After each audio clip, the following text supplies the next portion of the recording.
Hey, what's up guys? mltmagictricks here, and in today's video, I'm going to be teaching you how to perform this really cool David Blaine mentalism magic trick that he performed on Good Morning America. And this is a great trick to perform because it can be done anywhere at any time, and it will make your spectator think that you can actually read their mind, which is really cool. But before we get into this reveal, if you are new here to my channel, make sure you subscribe because we are on the road to 50,000 subscribers, which is really great. And once we hit that milestone, I will be having an Amazon gift card giveaway on the channel. So one more time, if you are new here, make sure you subscribe for more card and magic trick videos like this.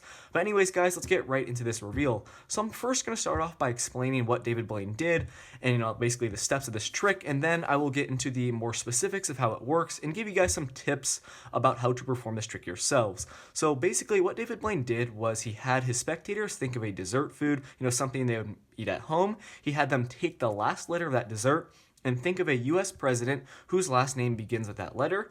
Then he had his spectators take the second letter of that president's last name and think of a color that begins with that letter, specifically a color that would be in a Crayola box of crayons, because that is how David Blaine made his prediction. He had a box of crayons on the shelf, he had his spectators take it off, and the only crayon that was in that box was the color that they were thinking of. And this was the type of trick where, the people at home kind of followed along. They put the steps on the video, and it actually worked because I ended up thinking of the color that David Blaine predicted. So I thought this was really cool, and I figured I'd teach you guys how to do it. So right now I'm just going to kind of show you guys some ways that this actually works. Basically the desserts that people might think of, and then just how the prediction works at the end. And I'm going to give you guys some tips on how to perform this trick, specifically ways that you can make this trick work 100%, because you need your spectator to basically think of a dessert with the last letter being E. And these are some popular desserts, cake, cookie, pie, brownie, fudge. A lot of desserts out there, specifically these ones, have the last letter be E. But obviously, guys, if your spectator thinks of like a random dessert, like ice cream, ice cream's not even that random, guys. And then the last letter would be M, and that would not work for this trick. So I'm going to be explaining some ways you guys can get around that, so this trick works every time. But just going back to what how the trick works is, so let's say your spectator thinks of cake, cookie, pie, brownie, fudge. I thought of pie, and then the last letter is E. And then David Blaine had them think of a U.S. president whose last name begins with that letter. And guys, the only U.S. president whose last name begins with E is Dwight D. Eisenhower. And obviously, so if someone thinks of Eisenhower, it's going to work, because the only U.S. president whose last name begins with E is Eisenhower. And obviously, if your spectator doesn't know that, you can just have them search it up and on their phone or whatever. And if you guys do live outside of the United States, this trick won't work as great as if you do live in the U.S., because your spectator is more likely to know who Dwight Eisenhower is. But don't worry, if you do live somewhere else, you can just have your spectator look up on their phone a list of U.S. presidents and have them think of one whose last name starts with E, which would be Eisenhower. And then you're going to have your spectator take the second letter of that last name, in this case it's I, and think of a color that starts with that letter. So at this point, your spectator has the letter I, and then the only really color that people know of, or that most people know of, that starts with I is indigo. And there are some other colors that start with the letter I, but most of them are really obscure. Like, I've never heard of them. I looked up a list, and a lot of them are just really random colors that no one really knows. But indigo is one that is pretty popular in a sense, and most people will know what that color is. But obviously, guys, if they don't worry, you can just have them look it up on their phone. And the way you guys can make your prediction is just, have a Crayola box with you, and the only color in there be indigo. And then you can just tell your spectator to go ahead and take out and open the Crayola box, and the only color in there will be indigo, which is the one they are thinking of. So that is basically the rundown of the trick. But at the beginning here, it relies on your spectator thinking of a dessert with the last letter being E. But guys, not all spectators will think of a dessert with the last letter being E. So there is a way around this, and the way to, kind of work around this problem is incorporate a deck of cards. And you guys notice what I have here are values of cards with the last letter being E, except 8 here, because 8, the first letter of that value is E. And I'm going to explain what you guys can do here to incorporate a deck of cards. So basically, all you guys would need to do is just force an ace, a 3, a 5, an 8, or a 9 on your spectator, and then you guys can go ahead and tell them to think. So let's say you force a 3, you go ahead and tell them, okay, take the value of your card and think of the last letter that of that value, and then obviously it's 3, it would be E, and then you guys, do your steps from there. You tell them to think of a US president, they'll think of Eisenhower, take the second letter of that last name, they'll think of indigo, and then you guys' prediction will be correct. So what I'm going to do right now is just talk about, the card force, and then I'll get into some ways you guys can present your prediction at the end. So for the card force, like I said, you guys are going to want to force an ace, a 3, a 5, an 8, or a 9, but if you do force an 8, just make sure you tell your spectator to take the first letter of that value. So in this case, it'll be E, and then, you guys can go from there. So let's say we have a 3 at the top of the deck. You go up to your spectator, you say, okay, I'm just going to shuffle up the deck a little bit. You guys, all you need to do here is just keep that 3 on top of the pack. You just do a riffle shuffle like that. You can even just spread out the cards, show your spectator all of them are different, but in reality, the card that you need to force here is on top of the deck.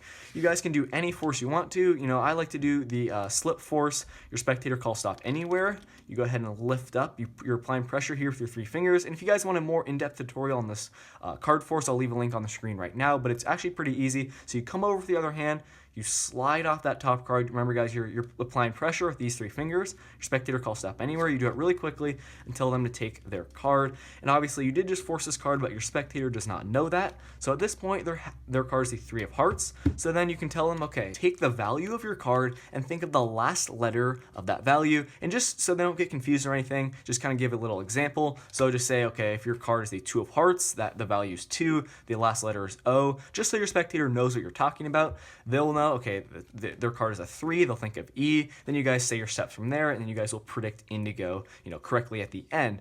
But let's say here, if you're using like a borrow deck or something and you don't have a chance to get one of these cards on top or the bottom, depending on the force you do, this is, the way around it. So let's say your spectator, this is a borrowed deck, you have your spectator shuffle up the cards as much as they want to, just like this. You have no idea where any of, the cards are in the deck. So what you can do here is you're going to say, okay, let me see the deck for a second. You're going to go ahead and just spread out the cards and just say, okay, I'm going to reassure you that all the cards in this deck are in fact different. There's no setup or anything like that. And what you guys can do is do, one of 2 things. So you guys notice here there's a 7 on top of the deck, the 7 of spades. So all you need to do here is just force the 7.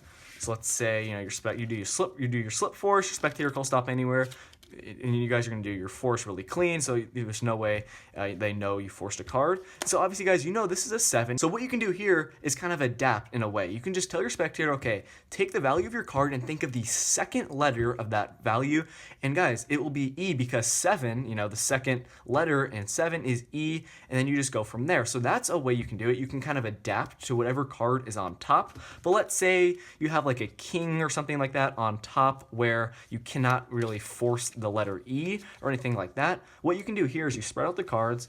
You're kind of looking for one. You're looking for an ace, a 3, a 5, 8, or a 9, or just any way you can force the letter E on your spectator. You're kind of looking through here. Okay, we have a 3 of hearts here. As you're squaring up the cards, you're gonna kind of get a little separation in between this 3 of hearts and the 7 of clubs.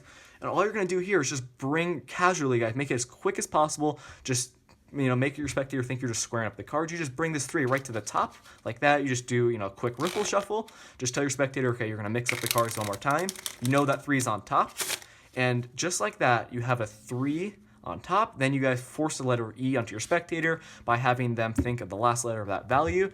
And then, you tell them to just do your steps from there to get indigo at the end. So guys, that is how you can incorporate a deck of cards in this trick. And I think it's better to do the deck, incorporate a deck of cards, because at the end of the trick, once you've predicted indigo, your spectator still has a card in front of them, the card they chose at the beginning. And what you can do is say, okay, you chose a card at the beginning, and then you can just say, okay, I know that your card was, or whatever they chose, it's in this case a 3 of hearts. You say, okay, I also know that you chose the 3 of hearts, and that is like, your second prediction on top of indigo. And if you guys do that, then your spectator will be completely blown away, because you've not only predicted the color that they thought of, you've also predicted the card. So what I'm going to do right now, guys, just do a quick rundown of the trick, and go ahead and if you want to, guys, take a screenshot of the screen right now so you guys know the steps, and so you're familiar with them when you go ahead and perform this trick yourselves. But one more time here, you're going to start off by either forcing a card where you can get the letter E in there, or just have your take kind of take a risk and have your spectator think of a dessert, and then tell them to take the last letter of that dessert, so it's E.